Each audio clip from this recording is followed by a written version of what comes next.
This is going to be the lecture over section 30.2. So the most important reason that some nuclei are stable and others are not is the competition between the attractive nuclear force and the repulsive electric force. So you've got two competing forces at the nuclear level. You're looking at things either trying to tear it apart or hold it together. So the nuclear force favors pairs of nuclei with opposite spins and pairs of pairs. Electrical repulsion tends to favor greater numbers of neutrons, but a nucleus with too many neutrons is unstable because not enough of them are paired with protons. So you're looking at a competition of certain types of presence. Obviously, you can't force a number of protons together without trying to separate them with neutrons. And then you've also got the spins of these particles and how does all of that stuff pair up? And that can get a little tedious. So nearly all stable nuclei, from the lightest to the most massive, have binding energies in the range of 6 to 9 MeV per nucleon. The forces that hold protons and neutrons together in the nucleus, despite the electrical repulsion of the protons, are an example of the strong interactions that were mentioned way back in section 5.5.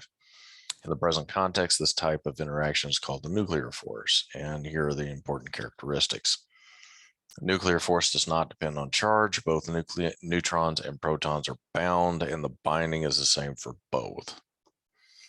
The nuclear force has a short range on the order of 10 to the minus 15 meters. So in other words, the nucleus would pull in additional protons and neutrons, but within its range, the nuclear force is much stronger than the electrical forces. Otherwise, the nucleus could never be stable because of mutual repulsion of the protons. The nearly constant density of nuclear matter and the nearly constant binding energy per nucleon shows that the particular nucleon cannot interact simultaneously with all the other nucleons in a nucleus, but only with those few in the immediate vicinity. This property is different from its counterparts in electric forces. In other words, every proton in the nucleus repels every other one. The limited number of interactions of which nucleons are capable is called saturation.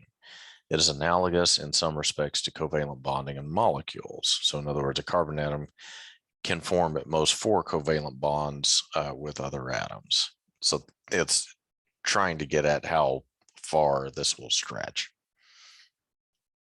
And the nuclear force favors the binding of pairs of protons or neutrons with opposite spins and of pairs.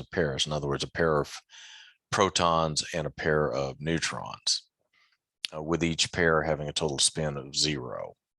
It really likes to keep things paired up and to have things canceled out. So trying to get closer to 0 seems to be something that will help make things stable. So thus, if you take a look at an alpha particle, it's got 2 protons and 2 neutrons, it's exceptionally stable because everything's paired up. So you can see here, this curve reaches a peak at about 8.8 MeV per nucleon at A is equal to 62, right about here. The spike at A is equal to 4 shows the unusual stability of the helium structure. In other words, you go from hydrogen up to helium, and then the binding energy per nucleon is a function of the mass number for the stable nuclides. You can see it shoot way up.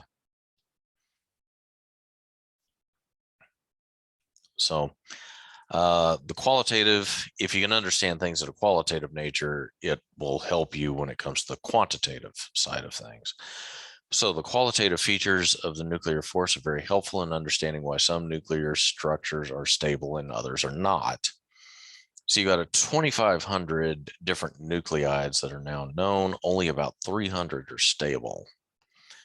The others are considered radioactive, unstable structures formed during the early history of the universe or from the decay of other unstable nuclei. They decay to form other nuclides by emitting particles and electromagnetic radiation. The time scale of these decay processes range from a small fraction of a microsecond to billions of years. So the stable nuclei here are plotted on a graph.